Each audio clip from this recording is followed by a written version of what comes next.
અમરેલીના ધારીની નવી વસાહતમાં કાર ધીમી ચલાવવા બાબતે થયેલી બોલાચાલી બાદ બે યુવકો ઉપર હુમલો કરવામાં આવ્યો હોવાની ઘટના સામે આવી છે. ઘટનામાં બંને યુવકોને ઈજા પહોંચતા સારવાર માટે સિવિલ હોસ્પિટલ ખાતે ખસેડવામાં આવ્યા હતા. જોકે સમગ્ર મામલે બાદમાં બંને પક્ષો વચ્ચે સમાધાન થયું હોવાનું સામે આવ્યું છે. મળતી માહિતી મુજબ ધારીની નવી વસાહતમાં રહેતા આફતાબ યાસીન બલોચ અને નામના બે યુવકો ઉપર યશપાલ ધાધલ નામના શખ્સે હુમલો કર્યો હોવાની ફરિયાદી રજૂઆત સામે આવી છે. કાર ધીમી ચલાવવા બાબતે ઠપકો આપતા મામલો ઉગ્ર બન્યો હતો અને ત્યારબાદ બંને યુવકો સાથે મારામારી થઈ હોવાનું સામે આવ્યું છે. ઘટના બાદ બંને ઇજાગ્રસ્ત યુવકોને તાત્કાલિક સારવાર માટે સિવિલ હોસ્પિટલ ખાતે ખસેડવામાં આવ્યા હતા. આ હુમલાની જાણ થતાં ધારી પોલીસે પણ સમગ્ર મામલે તપાસ શરૂ કરી હતી. ઘટનાને લઈને ઇજાગ્રસ્ત યુવકો પાસેથી પણ સમગ્ર બનાવ અંગેની માહિતી લેવામાં આવી છે. તેમની સાથે શું બન્યું અને વિવાદ કેવી રીતે ઉગ્ર બન્યો તે અંગે આફતાબ શેખ અને અયાન શેખે પોતાની વાત જણાવી છે.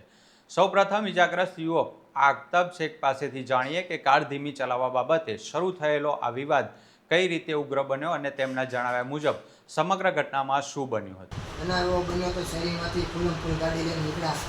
એ ભાઈને મેં કીધું તમે ધીમી આવી છું તો એ કે ફાસ જાય છે. મેં કાંઈ વાંધો નહીં, એ કે હું આગળ આવું છું. તો હું મારા ડેલી ગયો, ત્યાંથી છોકરા મૂકવા જતો હતો ગામમાં. ફોર વ્હીલ લઈને આવ્યો, 2-3 વાર અટેક કરી, પછી ખુલ્લી તલવાર લઈ અને વાણા દેડો અને છૂટી તલવાર ઘા કરીને લાગી ગયો. તલવાર ક્યાં તમને મારી છે બતાવશો? તલવાર છૂટી તલવાર ક્યાં ઘા કરી છે, લાગી ગઈ છે. અને કોણ હતું? કોણ? બ્લેક ક્રેટા હતી, 52 નંબરની ક્રેટા કરીને હતી. હા, એનું નામ બામ ખબર તમને? એવું કાંઈ નથી ખબર. અન્ય શખ્સ હતો એ ખબર હતી. બરોબર. એની ક્રેટામાં કેટલા જણા હતા? એક સિંગલ હતો.